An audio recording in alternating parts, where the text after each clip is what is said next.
Bonjour à tous, j'espère que vous allez bien. Bienvenue dans cette nouvelle vidéo d'avant-match. Cette fois-ci, c'est Saint-Étienne-Nîmes, déjà la deuxième journée de Ligue 2. Malheureusement, comme vous le savez, ça a commencé par une défaite contre Dijon sur le score de 2-1. Les Verts qui comptent toujours moins 3 points au classement suite aux sanctions reçues lors de la rencontre face à Auxerre où il y a eu un envahissement de terrain et les fumigènes jetés en direction de la tribune d'honneur. Pour le moment, les Verts n'ont toujours pas décollé et accusent déjà 6 points de retard, notamment sur les Dijonais. Et il ne faudra pas perdre ce samedi, puisqu'en cas de défaite, les Stéphanois qui seraient déjà à 9 points du leader. Et ce serait déjà un gros trou alors que la saison a à peine commencé. On va faire comme l'année dernière, on va encore le dire, mais c'est comme ça. Victoire obligatoire si on veut espérer encore remonter en Ligue 1 cette saison. Bien sûr, si on s'incline, tout espoir de monter en Ligue 1 ne sera pas parti en fumée. Mais malgré tout, on comptera déjà 9 points de retard, ce qui est quand même un gros écart avec nos concurrents directs, sachant que seulement 2 équipes monteront à la fin de la saison. Et puis même 4 équipes descendront de la Ligue 2 vers la nationale. Donc en tout cas, cette année, il y a encore beaucoup d'enjeux. Donc on va faire cet avant-match sans plus attendre. C'est parti!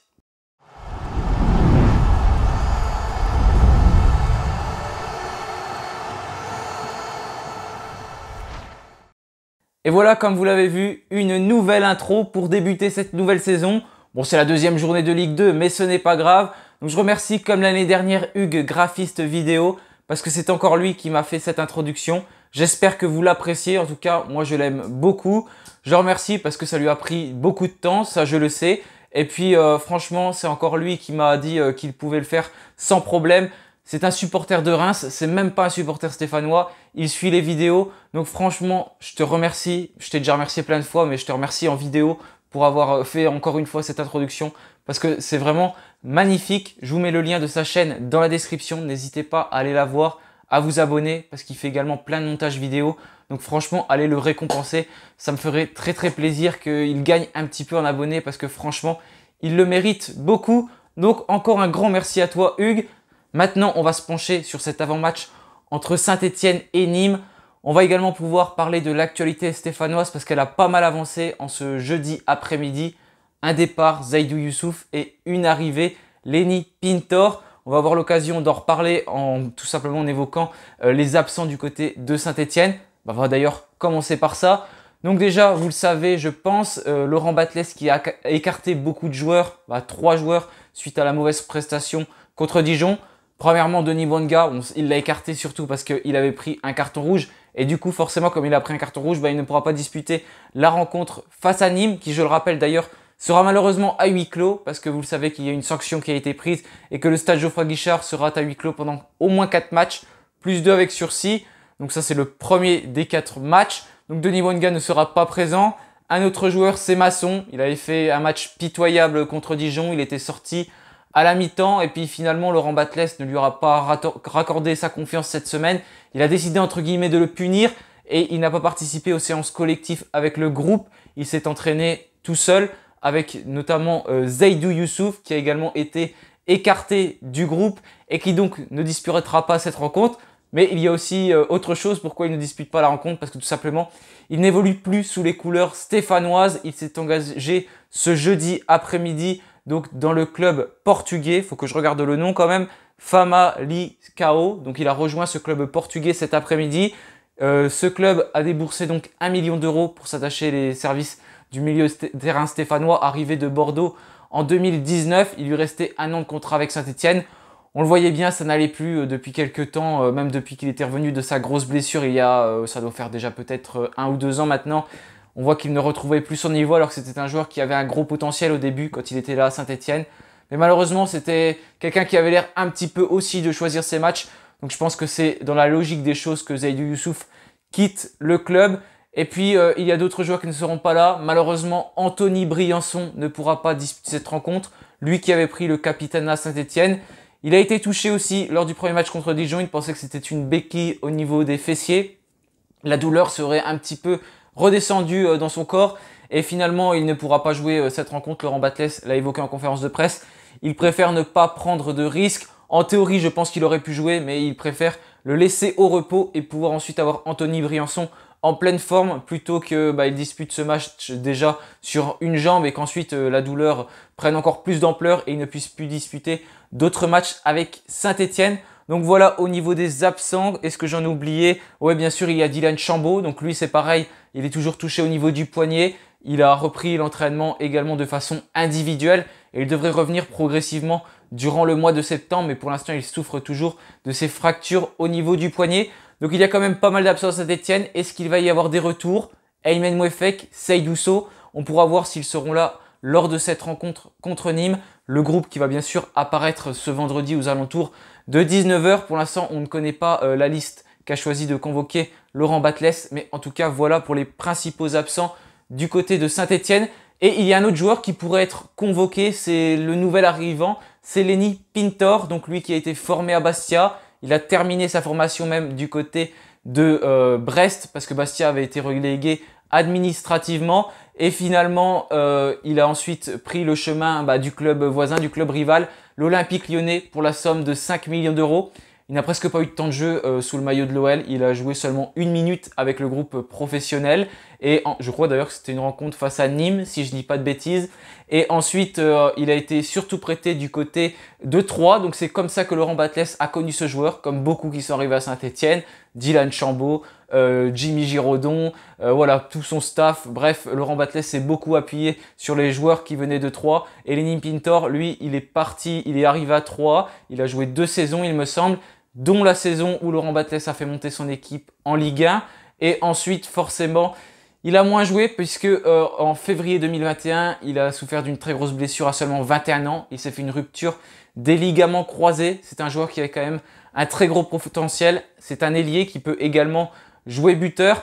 Et depuis, forcément, il n'a pas forcément beaucoup retrouvé le chemin des terrains. Il a joué un petit peu avec la réserve de l'Olympique Lyonnais. Ça ne lui a pas permis peut-être de jouer avec le groupe professionnel de l'OL ou alors d'être prêté une nouvelle fois dans un club la saison passée. Et du coup, voilà, c'est un joueur qui est un petit peu en manque de repères malgré son fort potentiel. Mais il a 22 ans, il a quand même déjà une certaine expérience parce qu'il a joué dans des clubs comme Brest. Il a joué 2 ans à Troyes et il est quand même à l'OL. Donc il est parti librement. C'est un joueur qu'on ne va pas donc acheter. L'OL a décidé de s'en séparer, il lui restait 1 an de contrat. Mais par contre, en échange, en cas de revente du joueur, ça va certainement arriver un jour, et l'OL aura 30% sur la vente du joueur. Donc elle va prendre 30% du montant de Lenny Pintor quand il sera transféré dans un autre club. Est-ce une bonne recrue? Je ne sais pas, parce que c'est pas forcément un joueur qu'on connaît beaucoup. Même s'il a un gros potentiel, il n'a pas non plus 25-30 ans. J'aurais plutôt aimé avoir des joueurs de cet âge-là, parce que je trouve que des jeunes, au niveau de ces postes-là, on en a beaucoup. On a Maxence Rivera, Mathis Saban, Yanis Seheri, Aimé Naiki et beaucoup d'autres. Je pense que ça aurait été mieux d'avoir quelqu'un d'expérience. Mais il y a quand même Cafaro qui est arrivé avec de l'expérience. Il y a malgré tout Victor Lobry qui est arrivé. Vous avez vu, maintenant j'arrive, je dis Victor, je dis plus Vincent Lobry, qui est arrivé et qui a également un peu d'expérience, même s'il est arrivé un petit peu plus sur le tard. Mais malgré tout, il a quand même 27 ans. Donc voilà, en tout cas, une nouvelle recrue. Et il pourrait être convoqué lors de la prochaine rencontre. Parce que selon le progrès, en tout cas, cela pourrait être possible. On va voir donc ce que ça va donner s'il fait son apparition dans le premier groupe. Je ne pense pas qu'il va démarrer titulaire. Mais en tout cas, il va peut-être rentrer en cours de match. Maintenant, si on parle de l'état de forme des deux équipes, on va surtout s'intéresser à notre adversaire, le Nîmes Olympique. Donc comme je l'ai dit l'année dernière, ils n'ont pas forcément fait une bonne saison. Un peu à l'image de Dijon qu'on a affronté précédemment. Ils venaient de descendre en Ligue 2. Finalement, ils n'ont pas réussi à remonter. Ils ont terminé également dans le ventre mou du championnat. Pareil, une des pires défenses. Je crois qu'ils ont encaissé seulement 2 buts de moins que Dijon. Donc ils ont fait une préparation pas forcément très réussie. Tout d'abord, ils ont perdu la première rencontre contre Toulouse sur le score de 2-0. Au niveau de la deuxième rencontre, pareil, le même score, 2-0 contre Annecy. Ils ont ensuite gagné contre Bastia, 1-0. Donc pour l'instant, 3 équipes qui jouent en Ligue 2 qu'ils ont affrontées. Et ensuite, l'équipe de l'UNFP. Donc ça, c'est tous les joueurs qui sont libres, qui n'ont plus de contrat et qui ont l'occasion de se mettre en valeur. Là, ils ont gagné le match sur le score, je crois, de 4-2. Et puis le dernier match qu'ils ont joué, forcément, c'était un match de Ligue 2. C'était contre le Stade Malherbe de Caen. Et là, il y a eu une défaite dans les toutes dernières secondes du match. C'était à domicile, donc au stade des Costières. Et ils se sont inclinés sur le score de 1-0. L'entraîneur qui mettait en place des formations un petit peu avec 4 défenseurs l'année dernière, là, il s'est basé sur un 5-3-2 lors de la rencontre contre Caen. On peut imaginer qu'il va donc vouloir repartir sur ce système ce samedi contre Saint-Étienne. Il y a également des absents, donc tout d'abord Nicolas Bénézé qui souffre d'une entorse et qui a joué seulement quelques minutes contre Caen en fin de match, ne devrait pas disputer la rencontre, il ne devrait pas être convoqué, ça doit être les informations de Midi Libre. Donc en tout cas, voilà au niveau de cette équipe nîmoise, son état de forme et également le groupe qui pourrait être convoqué. J'ai pas beaucoup d'informations, j'arrive moins à en trouver que l'année dernière parce qu'avec la Ligue 1 c'était plus facile de trouver les absents. Là il faut se baser un petit peu sur tous les différents médias. Il y avait des sites où c'était bien regroupé en Ligue 1. Ce n'est pas le cas en Ligue 2. Mais pour l'instant en tout cas Nicolas Bénézé qui ne devrait pas être présent. On va certainement plus en apprendre dans la soirée, mais à l'heure où je parle, là on est jeudi, c'est quelle heure? C'est 19h55. Pour l'instant je ne sais que cet absent du côté de Nîmes. Donc voilà en tout cas pour les absents nîmois. Maintenant on va se pencher sur la composition probable de Saint-Étienne. Pareil, Laurent Batles a évoqué en conférence de presse qu'il allait peut-être revenir sur un schéma un peu plus classique. Donc peut-être pas se repencher sur ce 3-5-2 qui n'a clairement pas marché contre Dijon, surtout en première période. Et aussi parce qu'il y a quand même pas mal de joueurs absents. Comme je l'ai dit, il y a des joueurs qui étaient importants de ce système. Je pense à Denis Bouanga, à également le capitaine stéphanois, quand même Anthony Briançon qui ne sera pas présent. C'est quand même 2 joueurs en moins dont devra se passer Laurent Batles pour ce match. Donc j'ai imaginé 2 compositions. Donc la première, je suis resté sur une défense à 3. Et pour la deuxième composition, je suis passé sur une défense à 4. Encore une fois, c'est que mon avis, je ne sais pas du tout la composition qui sera alignée, mais c'est ce qui serait peut-être probable. Au cas, je pense ne pas me tromper bien sûr, avec Étienne Green. S'il y a une défense à 3, je verrai bien Michael Nadé, Giraudon et donc Gabriel Silva. On a eu l'occasion également de le voir lors des matchs de préparation. Peut-être qu'il mettra Seydou Sow, mais je ne sais pas s'il est apte et qu'il est vraiment bien revenu de sa blessure. Mais on peut imaginer Gabriel Silva faire son retour. En tout cas, je crois que je l'ai mis dans les 2 compositions. Au milieu de terrain, je vois bien Mady Camara, Victor Lobry et pourquoi pas Mouton qui a fait un très bon match contre Dijon. Une très très belle deuxième mi-temps. C'était un des joueurs les plus entreprenants du côté de Saint-Étienne. Il a montré une belle qualité de passe, une belle qualité pour casser des lignes, une très belle vision du jeu. Donc je pense que c'est l'occasion de le récompenser, de le titulariser contre le Nîmes Olympique. De toute façon, il n'y a plus Seydou Youssouf, mais il avait fait un non-match, donc il n'aurait même pas été dans le groupe, je suppose. Ivan Neyou, je ne sais pas également s'il va être convoqué, j'ai pas eu de ces nouvelles.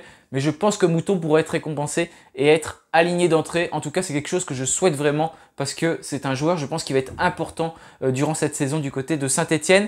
En numéro 10, sans doute Adil Aouchiche, c'est pareil, c'est ce que je pense. Parce que Victor Lobry pourrait être dans un milieu de terrain un peu plus bas. On sait qu'il jouait à Pau l'année dernière en tant que numéro 10, mais Laurent Batles avait l'air de le mettre un cran plus bas lors du dernier match. Donc on va voir s'il va repartir comme cela. Et Adil Aouchiche, je pense que c'est le seul qui peut occuper vraiment ce poste, parce qu'il y avait aussi Jean-Philippe Crasso qui était un peu plus bas contre Dijon, mais comme il n'y a pas Denis Bouanga, je pense qu'il va être carrément en pointe, Crasso. Dylan Chambaud, c'est pareil, il est blessé, donc il n'est pas là. Donc forcément, il faut faire des choix. Et même si Adil Aouchiche a fait une entrée catastrophique contre Dijon, ça il faut le dire, je pense qu'il pourrait être aligné. Ah oui, pendant que j'y pense, Denis Bouanga, on va en reparler quand même, parce qu'il devrait partir du côté de la MLS, du côté de Los Angeles. Ça n'a pas encore été fait. Il y avait une offre de 2 millions d'euros faite par Los Angeles. Il n'y a pas eu d'accord avec Saint-Étienne, mais ça continuerait de négocier. Attention, le mercato en MLS, il se termine très rapidement, puisqu'il se termine tout simplement ce jeudi soir, donc ce 4 août. Si Denis Bouanga ne part pas ce soir en MLS, tout simplement, il quittera peut-être Saint-Étienne à l'issue du mercato, c'est même quasiment certain, mais ça ne sera pas pour la MLS. Donc en tout cas, voilà, pendant que j'y pense, je leur donne cette information concernant Denis Bouanga. Côté droit, Mathieu Cafaro qui pourrait donc être aligné. En plus, Masson ne devrait pas être présent. Je pense que Cafaro sera à droite. Et à gauche, j'imagine que Aymen Aiki également pourrait être récompensé de son bon match contre Dijon, sa bonne deuxième mi-temps aussi, lui qui a été le seul buteur de Saint-Étienne, et qu'il pourrait donc être titularisé. Vous le savez, c'est pas ma préférence parce qu'il est très jeune, il a 17 ans, et je trouve pas que c'est bien de mettre des joueurs de cet âge-là titulaires d'entrée, parce que je trouve que ça peut les griller, ils ne sont pas capables de jouer un match. Ils sont capables, mais il ne faut pas enchaîner ces efforts-là trop souvent, parce que c'est vraiment un coup à complètement les griller. Mais là, je pense qu'on n'a pas vraiment le choix, parce que comme il n'y a pas Denis Bouanga, Masson a fait un très mauvais match, Cafaro va peut-être être basculé à droite. Pour une fois, je pense que Aymen Aiki pourrait être aligné, quitte à sortir en deuxième mi-temps mais j'imagine qu'il pourrait également être récompensé de sa bonne performance contre Dijon. Et en pointe, bah forcément, Jean-Philippe Crasso. Je vais me dépêcher et je vais quand même passer à la deuxième composition parce que ça fait déjà 15 minutes de vidéo. Ça passe très vite quand on parle des Verts, on ne s'en rend pas compte, mais ça fait plaisir de toujours parler de Saint-Etienne. Donc je vais passer directement à la deuxième composition. Au cage, Étienne Green, bien sûr. Une défense à 4, donc là j'ai aligné Giraudon et Nadé. Sur les côtés, je pense à Sergi Palencia, pardon. Côté droit, c'est pareil, il est un peu sorti des radars, on ne le voit plus. Mais pourquoi pas lui laisser sa chance. Gabriel Silva, côté gauche. Au milieu de terrain, ça ne change pas trop. Avec Mady Camara, Victor Lobry, Louis Mouton, Aymen Aiki sur le côté gauche, Mathieu Cafaro à droite et Jean-Philippe Crasso en pointe. Donc vous voyez, ça ne change pas trop. C'est surtout au niveau de la défense que cela pourrait changer. Et c'est pareil, j'ai une autre information sur Mady Camara pendant que j'y pense. C'est une information de Le Progrès. Il aurait refusé le brassard lors du dernier match contre Dijon. Donc s'estimant qu'il allait quitter l'AS Saint-Etienne. Et du coup, c'est Anthony Briançon qui l'aurait pris. Voilà, c'était juste pour vous dévoiler cette info. J'imagine de toute façon qu'il sera titulaire malgré que le contexte soit un peu difficile avec Mady Camara en ce moment parce que je ne vois pas qui c'est qu'on pourrait mettre d'autres au milieu de terrain. Et c'est quand même un des meilleurs joueurs à Saint-Etienne au milieu de terrain, je trouve. Voilà, merci à tous d'avoir suivi cette vidéo. Donc malheureusement, ce match, il sera huis clos. Je ne pourrai pas le regarder en direct comme la semaine dernière. Je pense que le débrief va sortir soit samedi soir, soit dimanche matin. Je vais essayer de faire ce que je peux. De toute façon, il va falloir que je regarde le match en replay parce que je finis le travail à 19 h. Donc, je vais le regarder dans la soirée. Je pense que ouais, il sortira le dimanche matin. En tout cas, voilà. Merci à tous d'avoir regardé cette vidéo. Encore une nouvelle fois, un grand merci à Hugues Graphiste. N'hésitez pas à aller vous abonner à sa chaîne, à lui donner de la force. Franchement, il mérite beaucoup plus d'abonnés parce qu'il m'a fait une introduction de qualité. Et franchement, il n'était pas obligé de le faire. Donc voilà, encore une fois, merci à toi. Hugues pour cette introduction et également cet outro que vous allez voir dans quelques instants. Voilà, je vous souhaite à tous une bonne soirée et puis allez les Verts, salut à tous.